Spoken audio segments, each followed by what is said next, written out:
welcome everyone to another episode of the Damage Report, a lockdown edition, where I am very excited to welcome back to the show, after a break of about a week where we were all figuring things out, Emma Vigeland. How's it going? It's going good. It's going well, I should say. Yeah. I hope that I successfully took all the broccoli pieces out of my teeth before we went live. The important thing is that whether you got the broccoli out of your teeth or not, that you let people know that it was there recently. Well, I just want people to know that I'm self-aware in case, I'm 60% sure it's all out, but there's a 40% chance that it's not. And we don't have the technology to detect that at this point. Advanced mirror technology. We're hoping to get it out by Easter, though. That's something we're going to be talking about later. Welcome, everyone who's already joining the stream. We appreciate you joining us here. We got a lot that we're going to be talking about through the course of like 50 to 60 minutes or so. The big bill that passed last night in the Senate, we're going to be breaking down some of the details in that. We've got Donald Trump's plan to get things back on the right track by Easter, which is a very important day to him.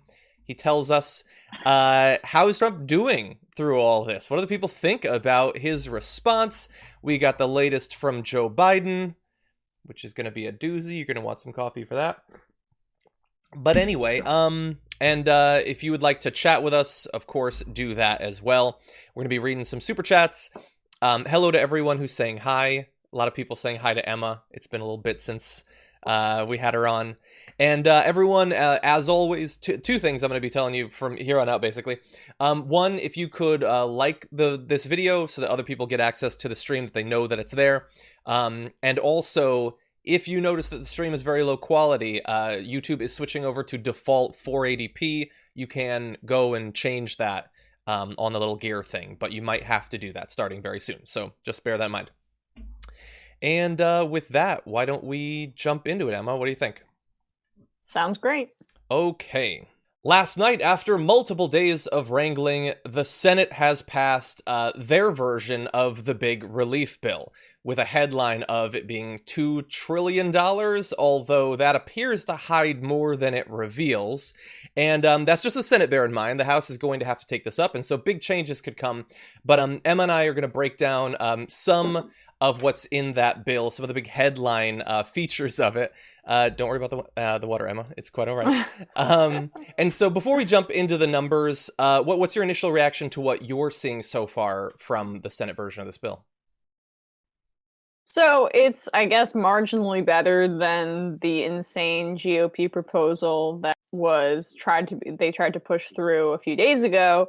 But what is frustrating, and Andrew Cuomo has been calling this out, which, I don't give credit to Andrew Cuomo a lot, but he's been a very visible voice during this time, perhaps the most visible Democratic voice, hint, hint, Joe Biden. And he has been saying that there's not enough money for state governments. And that's, I think, by design in many cases, because the Republicans are loath to give blue states like New York and California, who are going to be hit very hard by this. New York already is hit incredibly hard by this. That's why I'm in New Jersey, because I'm afraid to go back to Manhattan, to be honest with you. I think that's, they don't really care as much about what happens there. But when it comes to red states, more rural states, they're okay with allocating kind of I'm not exactly sure how much money is allocated, if it's proportional or whatever, but my sense is that states like New York not getting enough money, they're okay with doing that kind of. Yeah, and we saw as of at least a day or two ago that the Trump administration still hadn't made emergency funds available to Washington, New York, and California, the three states that have been hit the hardest, at least so far. But as to the Senate, why don't we jump into some of the details? There is a $500 billion loan program for businesses. Instead of giving the Trump administration broad discretion to make the loans, Schumer and Pelosi said there will likely be a new inspector general in the Treasury Department specifically to oversee these funds, as well as a congressional oversight panel to examine how the money is being used. That is designed to reassure us. I mean, the inspector general, okay, cool, and a congressional, panel that's going to convene to wonder why, I don't know, name a business, why they were given $20 billion extra dollars. They're going to ask some questions. It's going to be a news cycle for an hour. Was the money going to come back? Like, that does not reassure me. But I think that's what it was designed to do. Well, it's supposedly marginally better than the Trump administration just being able to give out money to their buddy. But it's interesting. Some businesses are complaining, like Boeing. We're seeing that they're upset at the nature of the money that they're getting. They're expecting and are hoping for just basically bailout money. When what's funny is that companies like Boeing are already partially subsidized by the government, and they're not happy that they aren't getting more and more. Yeah, I don't know if you saw the headline. I apologize. I think it was Boeing, but don't quote me on that. There was talk about the possibility that in exchange for dozens of billions of dollars, that the government could get some sort of stake in the company. And the CEO was like, no, if there's going to be strings like that attached, we don't want the help. Which implies to me, I don't think it's an emergency if you can just be like, nah, keep your $60 billion if you want a 10% share or something. That implies to me that you'd like the help, but you don't exactly need the help. Exactly. Yeah, and don't quote me on the Boeing. I think it's Boeing, but I'm not 100% sure. Now let's go to some other numbers. So $25 billion for airline loans. I'm seeing $4 billion for cargo loans, $17 billion for national security loans. Basically, lots of billions. You should understand that. In terms of, because I'm seeing a lot of comments about when are regular people going to get their money, we don't yet know. Just bear that in mind. But the new bill will increase unemployment insurance by $600 per week for 4 months. This money is in addition to what states pay as a base unemployment salary. And so for a period of a few months, you'll get regular unemployment and then an additional amount of money. It wasn't immediately clear to me if that was only for people who were laid off directly related to the coronavirus, which sounds like that could be a bureaucratic nightmare for people to prove that that's why it was. But anyway, if it, and we don't know exactly when this will kick in, but theoretically that will help some people. That helps those who were laid off. It doesn't necessarily help those who didn't have a job. There's a lot of other categories of people that this could leave behind. Yeah, and they said there's supposed to be some sort of lag time for like a few days and that relief is going to be imminent, but they're not exactly saying when all of these provisions are going to kick in. Are they going to kick in simultaneously? Or checks going to be cut immediately? We're not exactly sure. That all still has to be worked out. But again, I don't have a ton of faith in the people who are implementing this kind of bailout money and how quickly it's going to get to the American people. Exactly. So that's unemployment. In addition to that, the legislation would include a one-time $1,200 check that would be sent to most adults making $75,000 or less annually, according to their past tax returns. This is that 2018 thing that we've talked about previously. A $500 payment would also be sent to cover every child in qualifying households. And as of right now, at least, that is a one-time thing.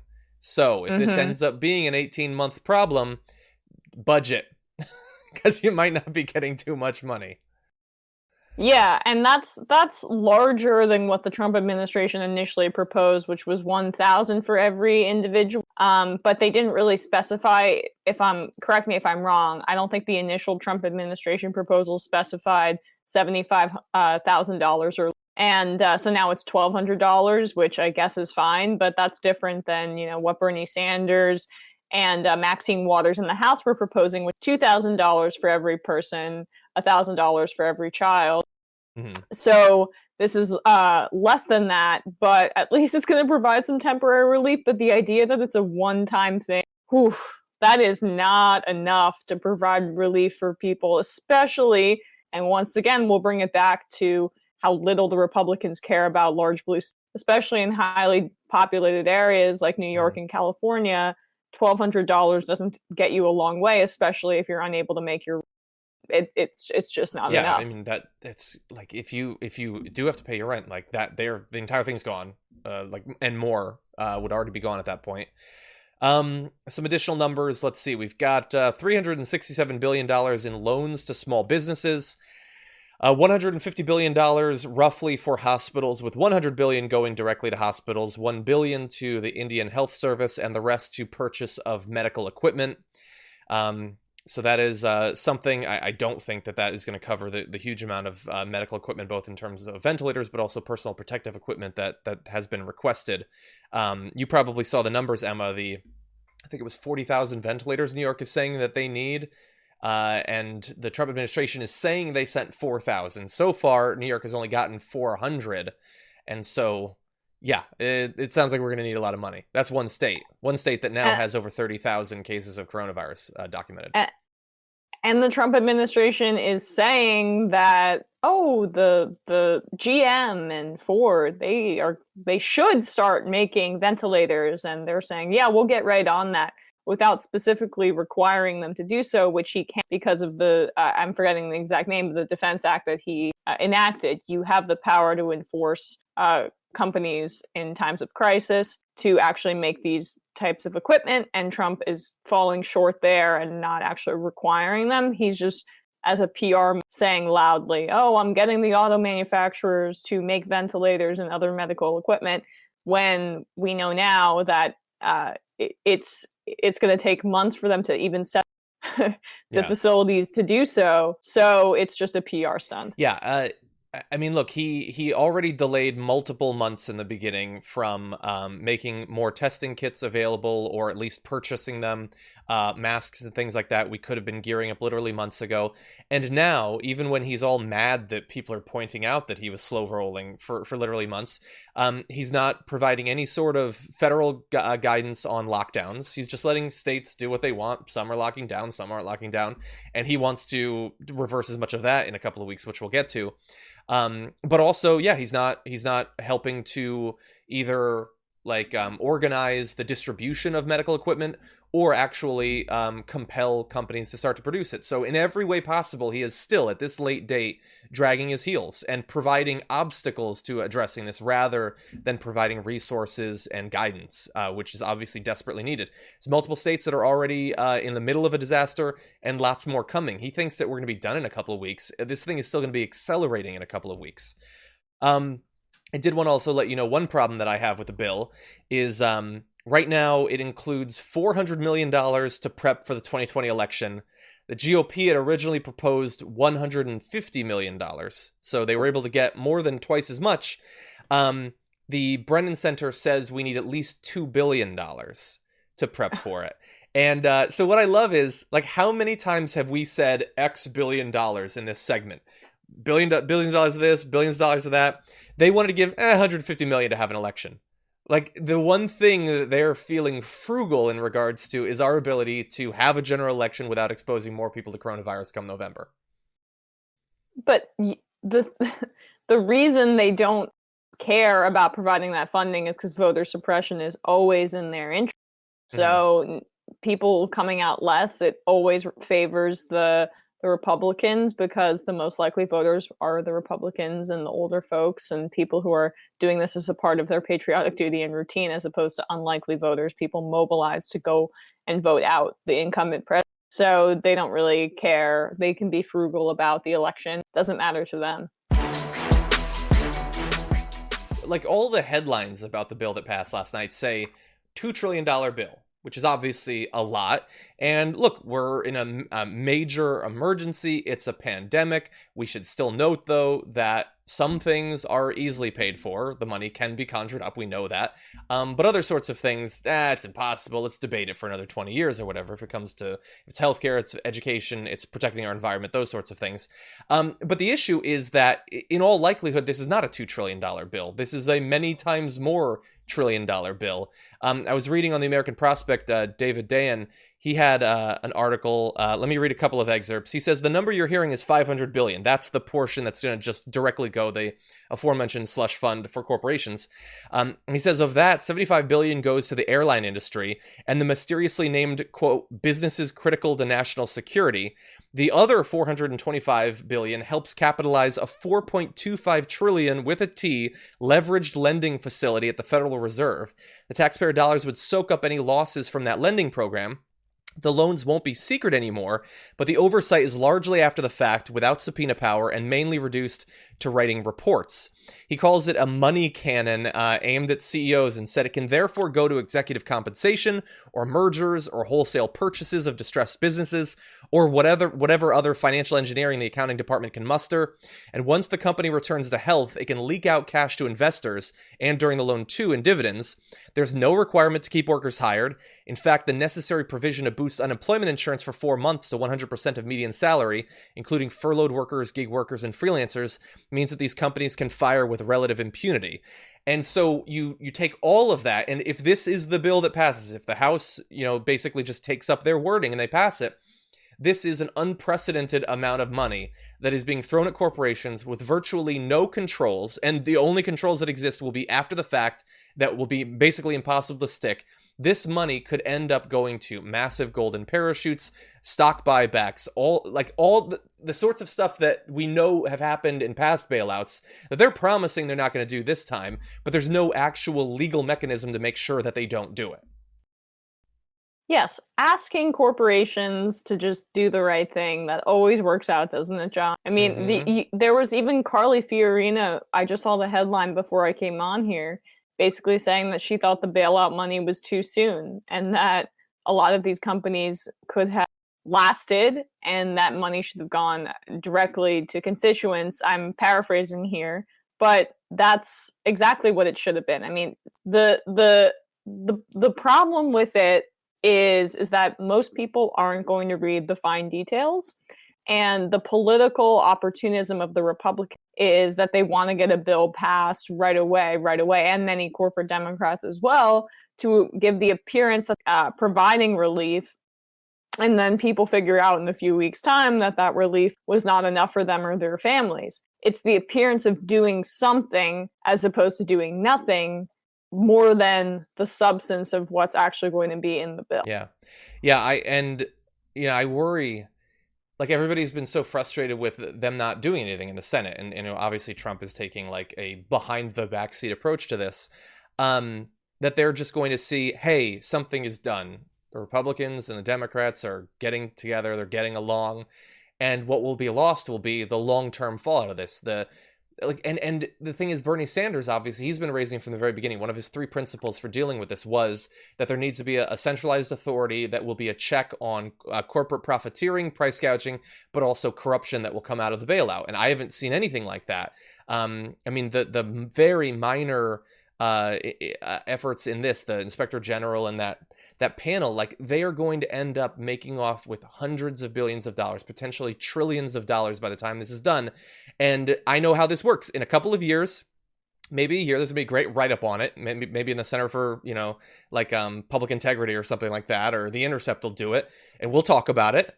And no one will go to jail. The money won't be gotten back. It'll just be a bit of news. Like, hey, what do you know? They made off with trillions during this thing, but don't talk about Medicare for all. Don't talk about a Green New Deal. Couldn't possibly afford it.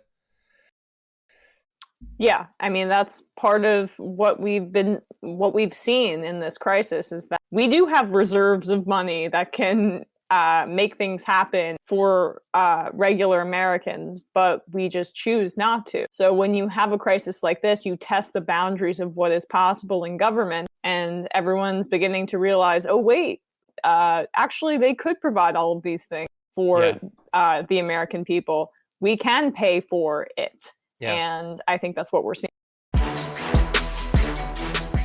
Like, all the headlines about the bill that passed last night say $2 trillion bill, which is obviously a lot. And look, we're in a major emergency. It's a pandemic. We should still note, though, that some things are easily paid for. The money can be conjured up. We know that. But other sorts of things, it's impossible. Let's debate it for another 20 years or whatever. If it's healthcare, it's education, it's protecting our environment, those sorts of things.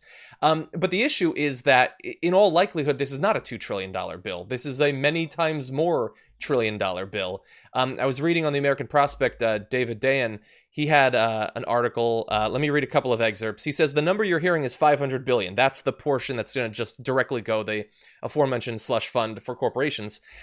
He says of that, 75 billion goes to the airline industry and the mysteriously named, quote, businesses critical to national security. The other 425 billion helps capitalize a 4.25 trillion with a T leveraged lending facility at the Federal Reserve. The taxpayer dollars would soak up any losses from that lending program. The loans won't be secret anymore, but the oversight is largely after the fact, without subpoena power, and mainly reduced to writing reports. He calls it a money cannon aimed at CEOs and said it can therefore go to executive compensation or mergers or wholesale purchases of distressed businesses or whatever other financial engineering the accounting department can muster. And once the company returns to health, it can leak out cash to investors and during the loan too in dividends. There's no requirement to keep workers hired. In fact, the necessary provision to boost unemployment insurance for 4 months to 100% of median salary, including furloughed workers, gig workers, and freelancers, means that these companies can fire with relative impunity. And so you take all of that, and if this is the bill that passes, if the House, basically just takes up their wording and they pass it, this is an unprecedented amount of money that is being thrown at corporations with virtually no controls, and the only controls that exist will be after the fact that will be basically impossible to stick. This money could end up going to massive golden parachutes, stock buybacks, all the sorts of stuff that we know have happened in past bailouts that they're promising they're not going to do this time, but there's no actual legal mechanism to make sure that they don't do it.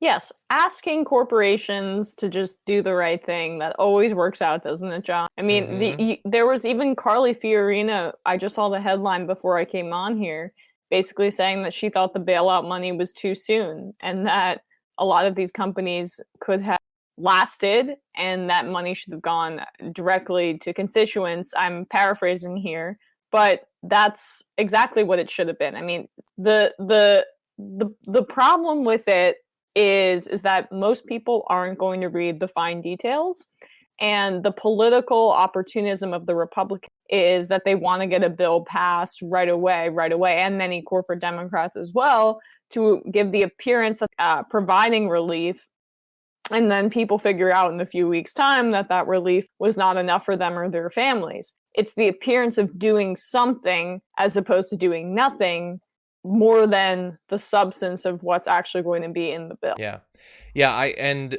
I worry, like, everybody's been so frustrated with them not doing anything in the Senate, and obviously Trump is taking like a behind the backseat approach to this, that they're just going to see, hey, something is done. The Republicans and the Democrats are getting together, they're getting along, and what will be lost will be the long-term fallout of this. And the thing is, Bernie Sanders, obviously, he's been raising from the very beginning. One of his 3 principles for dealing with this was that there needs to be a centralized authority that will be a check on corporate profiteering, price gouging, but also corruption that will come out of the bailout. And I haven't seen anything like that.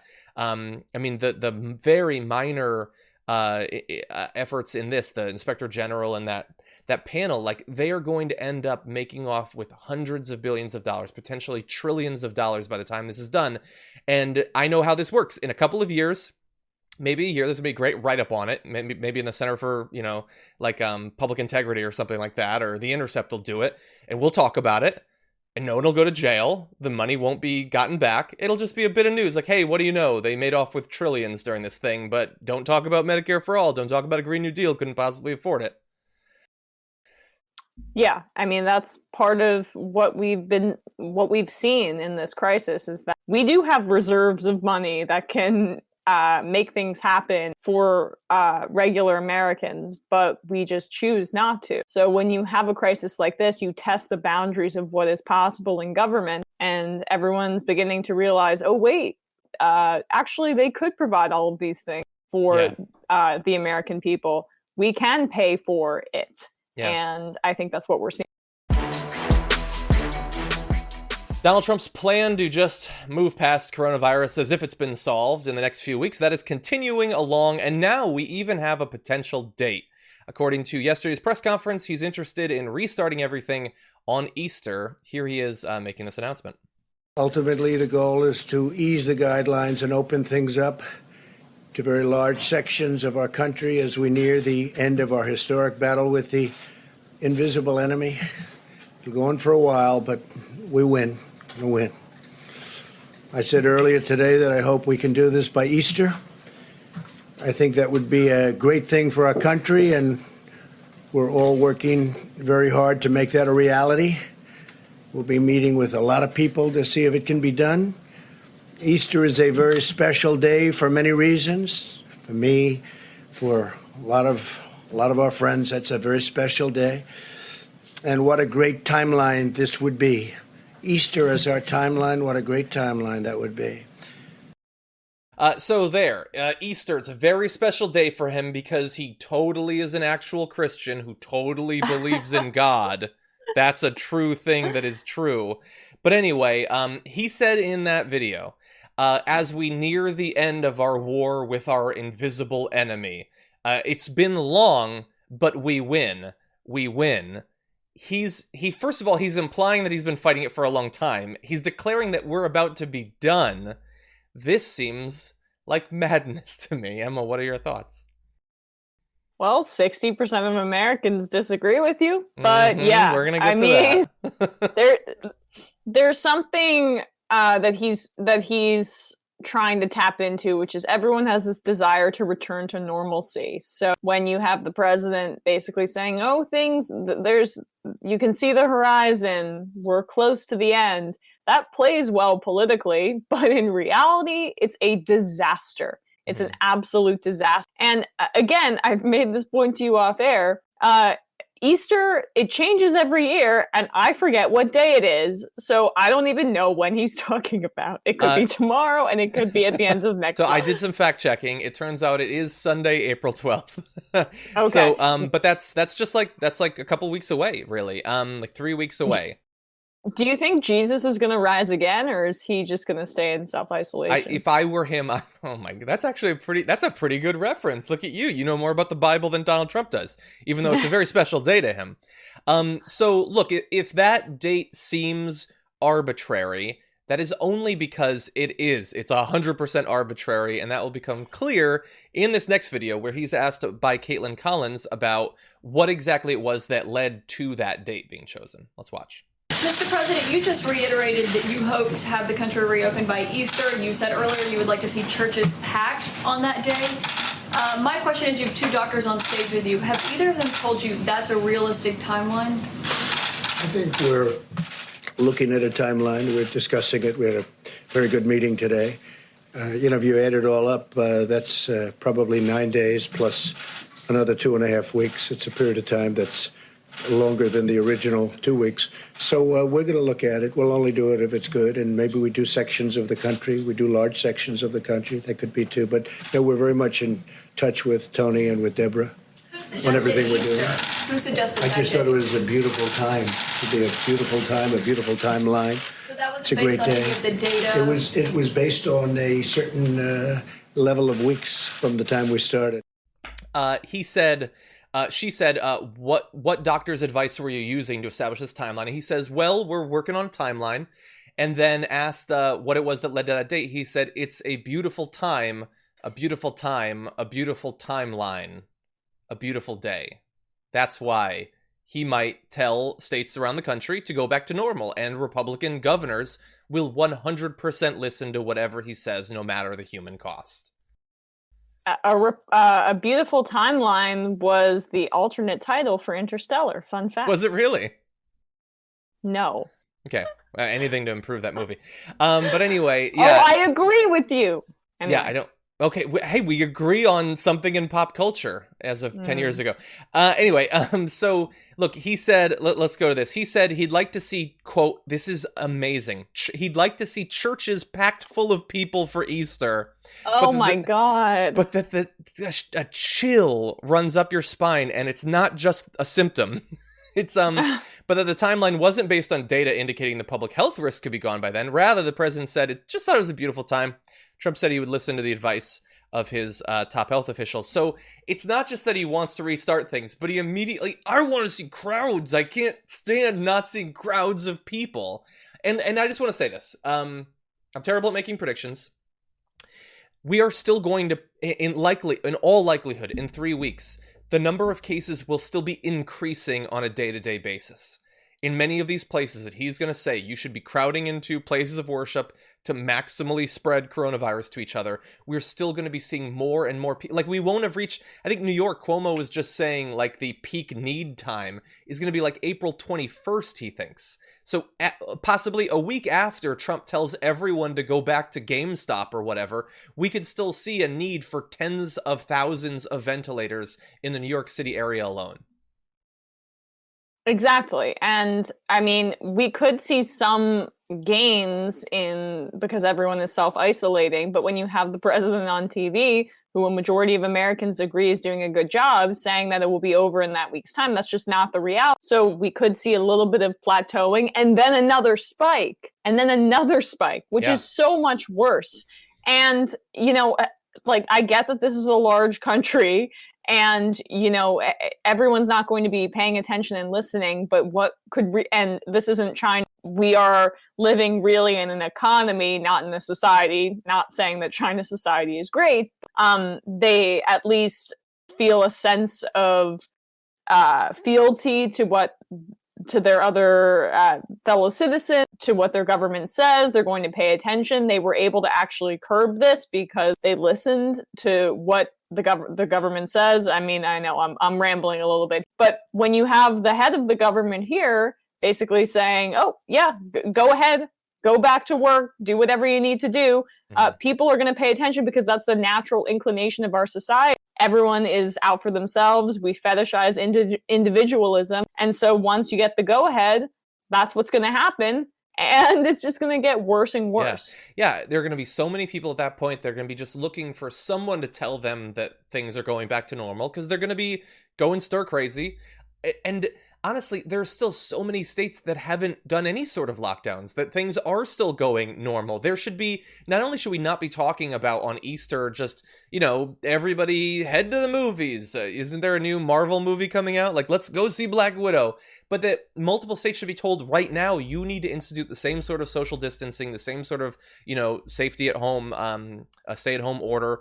And he's not doing that. And, anyway, here's another issue. If you're like a Trump fan and you're hearing Trump say, we've almost beaten our hidden enemy, that message is being reinforced by the other people that you have, unfortunately and tragically, chosen to trust, like Glenn Beck, who's been telling you he'd rather die than kill the country. This is the guy who did, I don't know how many shows about death panels in the ACA, now thinks older people just might have to die to not kill the country. Let's see, Breitbart has an article on why Trump is right to reopen the economy. So if you go there, you're primed to think Easter's a good time. We've got Dennis Prager saying that attitude that the only value is saving a life, that attitude leads to appeasement. No one can die, then it's not a war. Yeah, but under your logic, if it's a war, it's one that he is surrendering on very quickly. He was willing to go at it. It's been like a week, basically, since California lockdown, and he's already like, come on, I'm getting bored. Could we just go back to the way things were? I know. Aren't you supposed to be Mr. Tough Guy? You just can't watch another Netflix film and you want to surrender in this war. I mean, again, like, what are the casualties? Who are we fighting? We're fighting, yes, the coronavirus, but you're saying that capitalism is the one that has to win in the end? No, it's human. Yeah. It's human life. That's the war that's being fought. And so to say that this is all to save the country, no, this is to save your pocketbooks. It's to save industry. It's to save the notion this economy can sustain itself, by the way. And doesn't this show how precarious our entire economy is? We're talking about how precarious our healthcare system is. Perhaps there could be some sort of recognition that we could make the economy more foolproof. We should be making the economy more foolproof.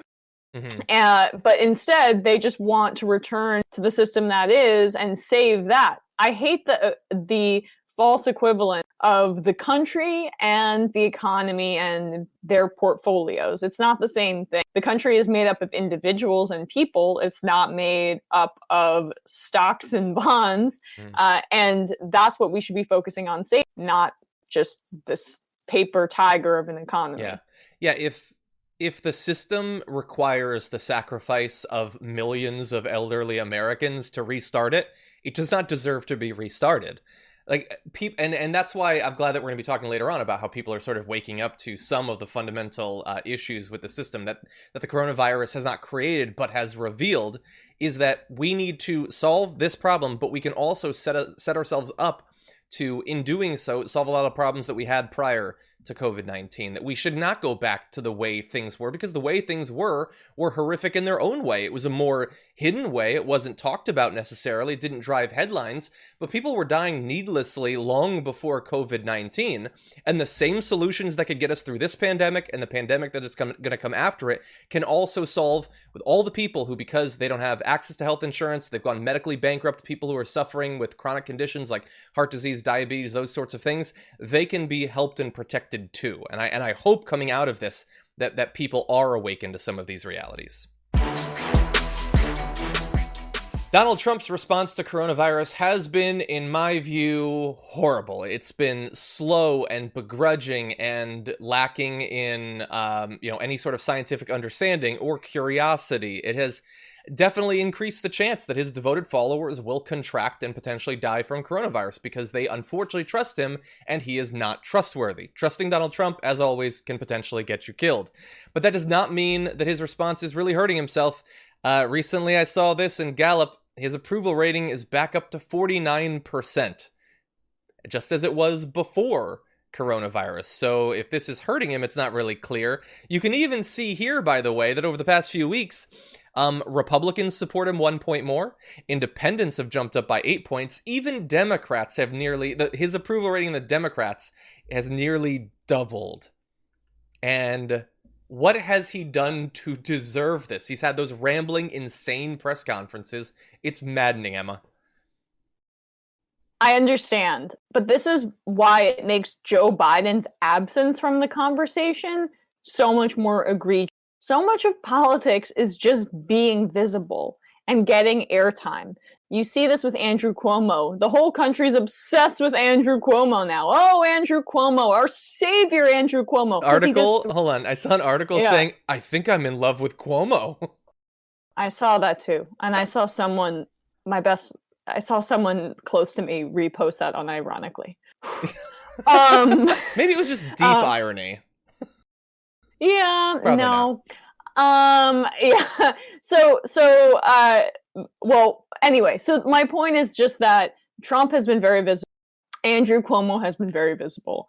And that is the reasoning behind I think Trump's, approval rating. 60% of Americans, according to Gallup, say that he's been doing a good job and they approve of his job with the coronavirus, when he has undoubtedly made things just worse. So, and made the United States ill prepared to deal with it, and is now advocating for people to go out in public in a very short amount of time, which is just going to worsen the problem. So just being on television, people are, desperate for news. They're looking up the coronavirus, COVID-19, Googling it, and they see Trump, looking very official up there on the podium and talking and giving people hope, even though it's false hope, saying things are going to go back to normal. They feel like, okay, that's what I want. I want things to go back to normal. And they think he looks presidential. They're rallying behind the president in the time of crisis. We saw Bush's popularity soar after 9/11. Yeah. This is not the same thing. But what I've been saying is that this could be Trump's Iraq war in a sense, because, look, I don't think Biden is a strong candidate. And I think that there are a lot of parallels to 2020 to 2004, when Bush ran against an uninspiring centrist in John Kerry and won narrow. And Kerry didn't have cognitive decline, apparently, or apparent cognitive decline either. And Trump's approval rating is just going up in this pandemic, and this is going to be at the forefront of every voter's minds in November. And I could definitely see it going down that way with Trump getting reelected as an incumbent, because his approval rating went up because he was able to appear presidential to people, and Biden not really having an inspiring message to begin. Yeah, that's my fear. I know a lot of people early on were saying, well, this is it for Trump. I mean, he's doing a terrible job, but that's by no means a guarantee. I mean, first of all, people don't necessarily know what he's doing. I mean, 27% of Democrats think he's doing a good job. The majority of independents think he's doing a good job, specifically on this issue, which is madness. But they do trust him, and when he stands up there and he pretends that some drug that they're going to test for the next year that might help a little bit with the symptoms is a cure, or that a vaccine is coming out in a month, then he knows what he's doing. It's just brand management. It's selling a product that doesn't exist, but it gets people excited about your brand, and that's what he's doing.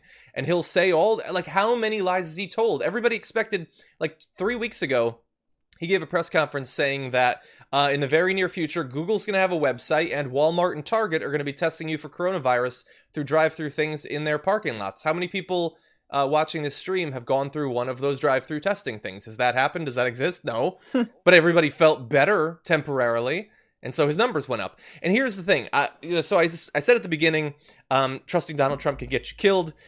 Take a look at this poll. So this is Ali Vale. She tweeted this out.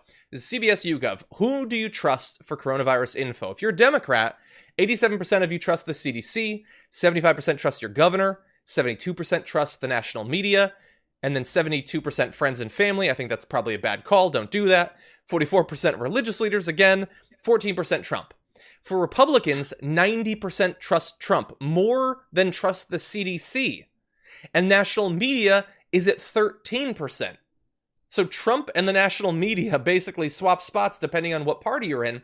So all these Trump supporters, millions and millions and millions of Americans, they believe that anything they hear about coronavirus on the media is likely to be a lie. It's still just a hoax. It's a weapon being used against Trump.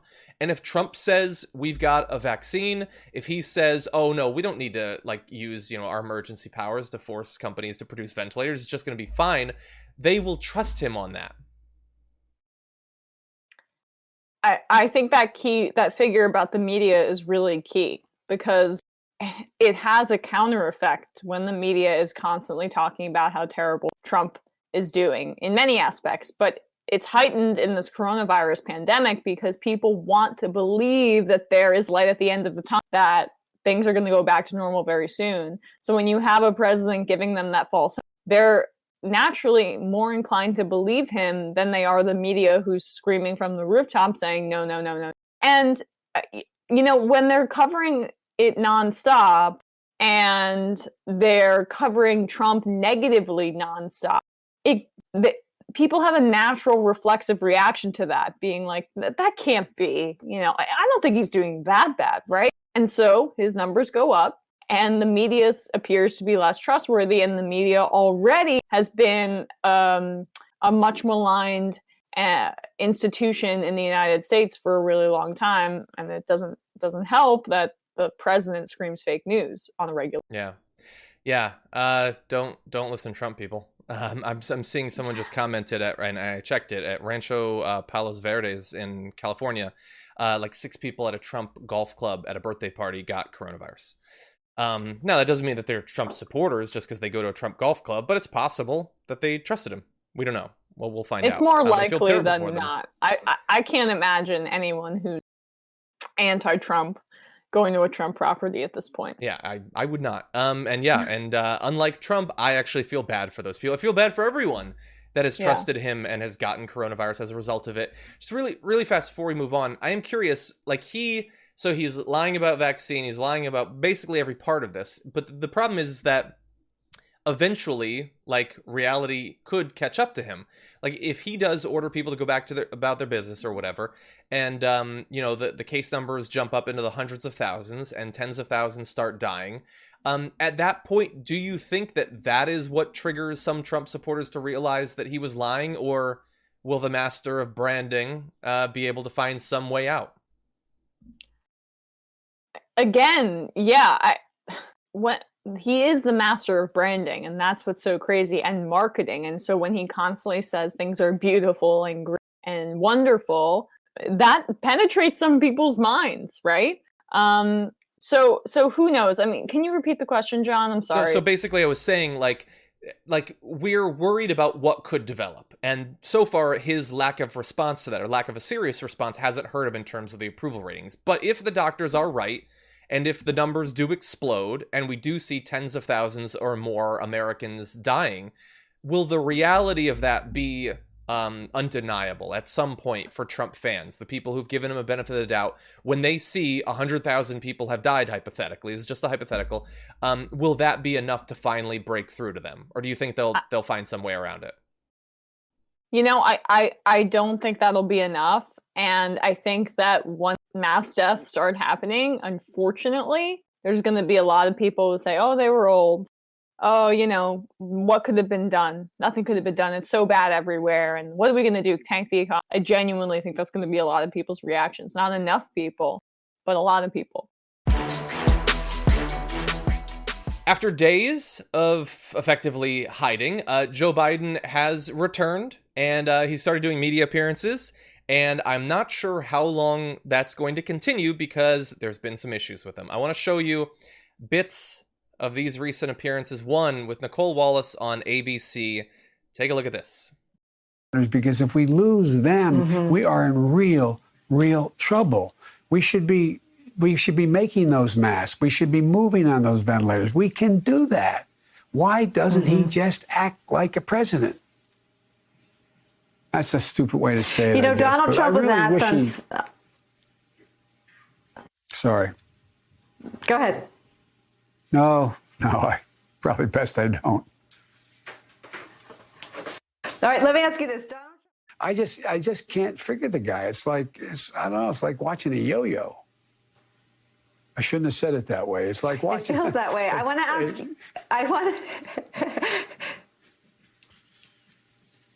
That's okay. I want to. We have never failed to respond to a crisis as a people. And I tell you what, I'm so darn proud. And those poor people who have lost, anyway. Okay, so that was 3 little bits there of what might be the most awkward interview I think I've ever seen in my life. I don't want to be an a-hole about it, and I like to think that I'm pretty reasonable, but I don't know what's going on with any of that. It doesn't seem like Nicole Wallace. You could tell she was visibly uncomfortable at what she was experiencing. And I don't know at this point what we're supposed to say. We're supposed to pretend that there's not something clearly wrong. Not just with his response, but literally with his ability to comport himself through an interview. That was weird and like demonstrably, visibly unlike what we've seen out of Joe Biden just a few years ago. And the way he trails off and just goes, anyway. Like he can start sentences, but he can't complete.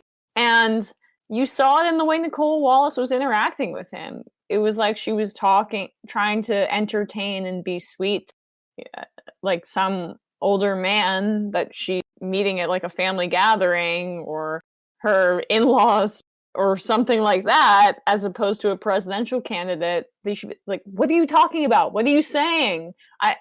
Ridiculous that the media 6 months ago was talking about Biden's apparent and obvious cognitive decline. And now we're pretending like it doesn't exist because he's the presumptive nominee. The Trumpies, they're not going to do that. They're going to hammer him on it over and over again. And it's like, this part is 2016 all over again, where all of us saw the flaw with Hillary Clinton and how unappealing she was and how unlikable she was in many ways. And we're all seeing the same thing with Biden's cognitive decline, and yet the Democratic establishment and the resistance base on Twitter and online and Biden fans are pretending like it doesn't exist and asking the rest of the world to do that. And the country's not going to do. I mean, again, I couldn't get over when I look up clips for work and things, when I just type Biden in, Alzheimer's is the top search, or sister, wife, or all of his gaffes, or corn pop, Yeah. Like policy would, if he had strong policies and a strong vision for this country, it could potentially overcome. But when that's the number one image that sticks out in people's mind, a rambling guy who doesn't seem to make sense anymore, that's electoral kryptonite. That's the death wish. That's terrible. And Biden is going to go on stage with Trump if he's the nominee, which it seems like he's likely going to be. And Trump's going to bully him like he did with Hillary Clinton. Remember when Hillary said, I'm just so glad, in one of the debates, to Trump. I'm just so glad that someone like you isn't in charge of the Justice Department. And Trump quickly just goes, yeah, because you'd be in jail. Mm-hmm. Walk off moment. Yeah. Biden's not going to be able to withstand that. Trump's going to bully him, and it's effective. Yeah, Biden was having trouble with Nicole Wallace, who, like, your analogy was perfect. She was trying to, like, carry him along through this thing. And, you know, as a progressive, I have empathy. I feel bad for him. I don't think he should be put in this position. I mean, or put himself in this position. He shouldn't be running for an office right now. He should, like, he needs to project strength. He needs to contrast himself with Donald Trump right now. And he is literally incapable of doing that, even when not sitting across from him. And then he says things like this. I have not been criticizing the president, but I've been pointing out where there is disagreement on how to proceed. This is not about Democrat or Republican. This is not about what your party is. It's about getting through this. The American people don't want us in a political fight. And I want no part of a political fight either. Here's the thing. I don't think he wants any part of any fight because he's going to have trouble with it. But we're 100% in a political fight because in D.C. right now, we're trying to figure out how to respond to this. And Trump is teeing us up to potentially get millions of people killed. It is 100% going to be the defining issue in this election. And it's one that he seems to have very little interest in engaging in, more than just the occasional comment in a little interview. He's the presumptive nominee, supposedly. That's what they want you to believe, and he's not in a position in government to actually do anything.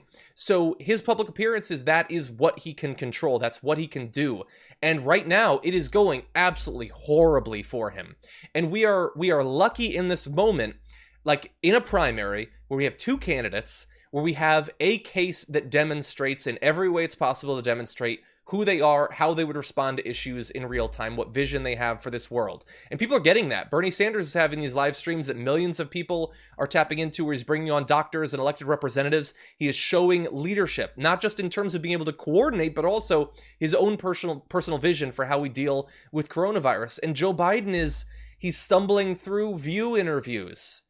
It's so depressing to watch, and to see that this guy is likely to be on the ballot in November. Yeah, I couldn't agree more. Now, really fast, not everyone agrees with us. Look at these responses. So this is from Matt Iglesias. The left on Joe Biden. This restaurant's food is bad, and the portions are too small. So, like, he thinks it's hypocritical of us to say, where is Biden? And then when Biden comes, we say his response is clownish. How about talk into a camera and seem competent? That doesn't seem like too much to ask necessarily. The left, I don't know anyone on the left that doesn't want Joe Biden to win if he's the nominee in November. But pretending that these problems don't exist isn't going to make them go away. You have to call them out, because then maybe the campaign can respond, or just to make sure that people realize this is going to be an issue and perhaps address it. You know, just saying, oh, no, I'm covering my eyes. That doesn't. It doesn't solve it. No. You've probably noticed that if you are feeling symptomatic in regards to COVID-19, you might have a very hard time getting tested. And even if you do, you might end up spending a lot of money. But not everybody is experiencing those sorts of issues.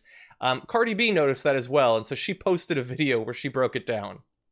And I really want to let these celebrities know, why the confusion that the general public have, right? And the questionings that the general public have. Because if number 45 is getting on a podium saying, hey, listen, if you do not have any symptoms of the coronavirus, which is coughing, fever, and whatsoever, etc., do not get tested, because we don't have enough testes to test everybody.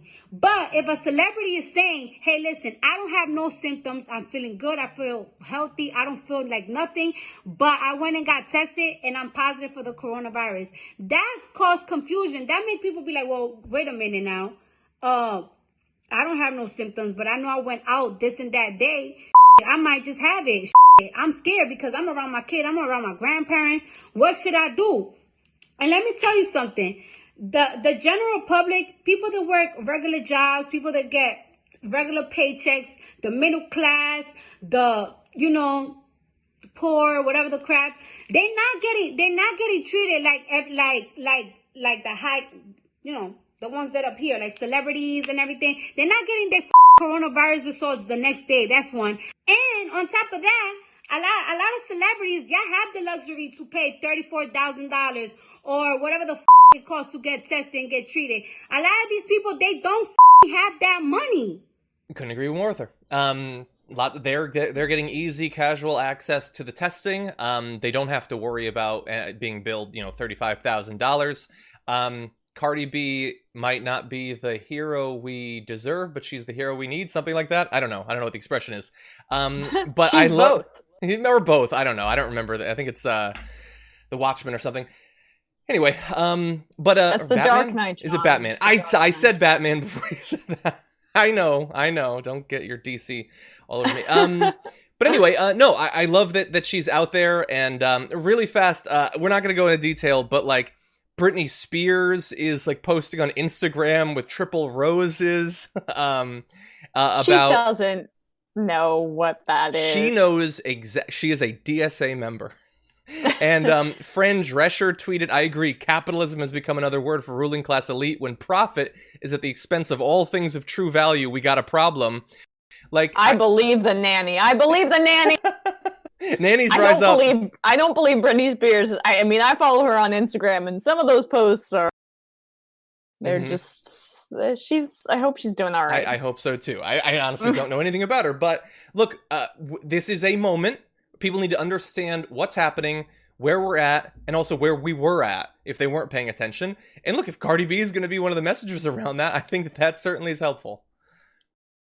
Well, Cardi B is has real populist instincts. We've seen this with her support of Bernie Sanders and just her very frank and honest assessments and accurate assessments about the healthcare system, about the tax system, about inequality.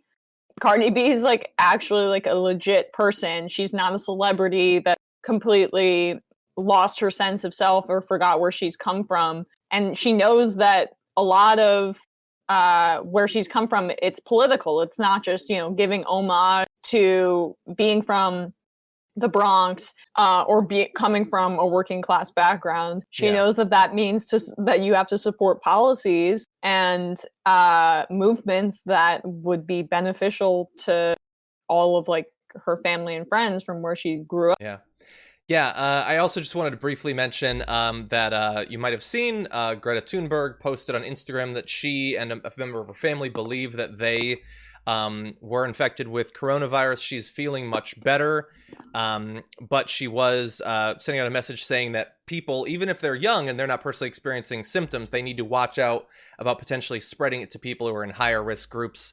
So, we don't focus a lot on the experience of celebrities on this show, but some of them are very helpful in this and in other areas, like Greta has always been with the climate crisis. And so, obviously we hope that she and her family gets through it just fine. Some celebrities have been talking about how social distancing is unnecessary. I think it was the Underworld's actress. Not helpful. We need more Danny DeVitos and less of that sort of thing, basically. We need more Danny DeVitos in regular life too. He is a national treasure. He is.